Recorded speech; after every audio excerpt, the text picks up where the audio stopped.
সংসদে এ যাবৎকালের সবচেয়ে আলোচিত বক্তব্যগুলোর মধ্যে অন্যতম যেটা দিয়েছিল সেটা হচ্ছে নোয়াখালী ৩ আসনের সাবেক MP M A Hashem, Partex গ্রুপের সাবেক চেয়ারম্যান। ওনার এটা এই জন্য আলোচিত, ওনার বক্তব্যের মূল কনসেপ্টটা ছিল যে আমাদের দেশের যে অলাভজনক খাতগুলো আছে, যেমন রেল, বন্দর, বিমানবন্দর, বিদ্যুৎ, এগুলাকে থার্ড পার্টির আন্ডারে দিয়ে বা বিদেশি এজেন্সির মাধ্যমে দিয়ে এগুলাকে লাভজনক খাতে উন্নতি করা, এগুলোকে মডার্নাইজেশন করা, আধুনিকায়ন করা। এটা নিয়ে আমরা খুব গর্ববোধ করি, এটা নিয়ে খুব আলোচনা হয়।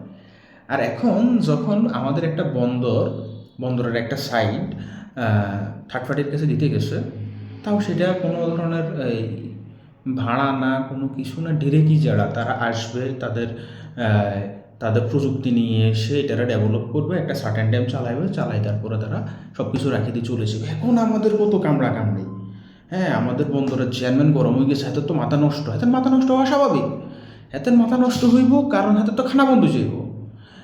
যেখানে বিশ্বের উন্নত বন্দরগুলোতে একটা জাহাজ খালাস করতে সময় লাগে 8 থেকে 10 ঘন্টা, সেই জায়গায় আমাদের লাগে 14 দিন। 14 ঘন্টা না, 14 দিন। Can you imagine? কাকা, তুমি এটা 14 ঘন্টায় আনি দাও, যে আমি 14 ঘন্টা একটা জাহাজ খালাস করে দিব, 24 ঘন্টায় আনি দাও। আমরা নিজেরা মাঠে নামি সরকারের কাছে হাত জোড় করি, তোমার কাছে কাজ দিব, যে না কাকা 24 ঘন্টায় দিতে পারতেছে, আমরা থার্ড পার্টির কাছে কেন দিব? তুমি হে জায়গায় লাগাইতেছো ইন অ্যান অ্যাভারেজ একটা জাহাজ খালাস করতে 14 দিন। আবার তার কত বড় বড় কথা, না বিদেশির আন্ডারে কেন কাজ এটা দিবে? রাজনৈতিক নেতাকে তো মাথা নষ্ট, কারণ থার্ড পার্টির আন্ডারে দিলে হাতে খানা বন্ধ, হাতে যত কমিশন আছে সব বন্ধ। আর আমরা এলাকার মফিসের হলা, আবুলের হলা, ওই সোমান কাকার হুদ, হেতারা এগুলোর লগে মাডে নামি কি দেয়, ফেসবুকে স্ট্যাটাস মারে, ইজারা দেওয়া চলবে না। তুই ইজারার বুঝোসটা কিয়া? তুই বন্দরের কি বুঝোস?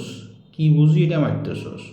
হ্যাঁ, আরেক রাজনৈতিক নেতা আমতারেক, এতে কয় কেমনে, এতে ফেসবুকে এতে এই প্রেস ব্রিফিং করতেছে যে যাদের বিদেশিদেরকে এত ভালো লাগে তারা বিদেশিদের কাছে নিজের বউরে নিয়ে ভাড়া দেখ না। এ সুদানের ফুয়া যে ক্যামেরা দিয়ে ভিডিও করছে, ক্যামেরাও কিন্তু বিদেশি। মানুষ থার্ড পার্টির কাছে কেন যায়?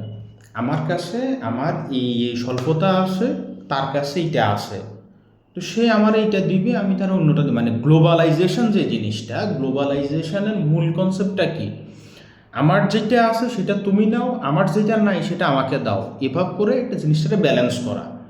তা আমাদের চালানোর মতো ক্যাপাসিটি নাই, আমাদের প্রযুক্তি নাই, আমাদের মাথা নাই, আমাদের মাথার মধ্যে গোবরও নাই, সব গোবর থাকলে সার হইতো, বুদ্ধি তো নাই।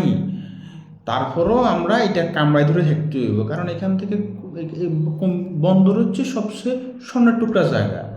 এটা নিজের কাছে থাকলে যত চুরি বাটফারি চোট্টামি যা আছে সব করা যায়, মানে এটা করতে সেটা বন্ধ যাবো, এটা করা যাইতো না। হ্যাঁ, এই যে বিদেশি ইজারা দিলে এই সমস্ত বর্তমানে যত বড় বড় অর্গানাইজেশন আছে তারা অনেক ডিপার্টমেন্টের কাজ থার্ড পার্টি রেডি করাইতেছে। থার্ড পার্টি রেডি কেন করাইতেছে? নিজের উপরে প্রেশার কমানোর জন্য, যে আমি থার্ড পার্টি রেডি করাইলে আমার লাভ আছে। তো ওইসব বড় বড় অর্গানাইজেশন, বড় বড় এমএনসিরা, তারাও তো লাফাইতে পারতো, ও আমার কাছে কি টাকা কম আছে, আমার কি জনগণ আমি নিয়োগ করতে পারি না, আমি থার্ড পার্টি রেডি কেন কাজ করাম? থার্ড পার্টি কি মানুষ কখন দেয়? যদি আমার যোগ বিয়োগ করলে আমার থার্ড পার্টিতে দিলে লাভ হয়, নিজের কাছে থাকলে লস হয়, তাহলে আমি থার্ড পার্টিতে কেন দিব না? তুমি নিজে করতে পারবা বলে তুমি লাভ দেখাই দাও, তুমি লাভ দেখাই দিলে থার্ড পার্টি না, নিজেই করো।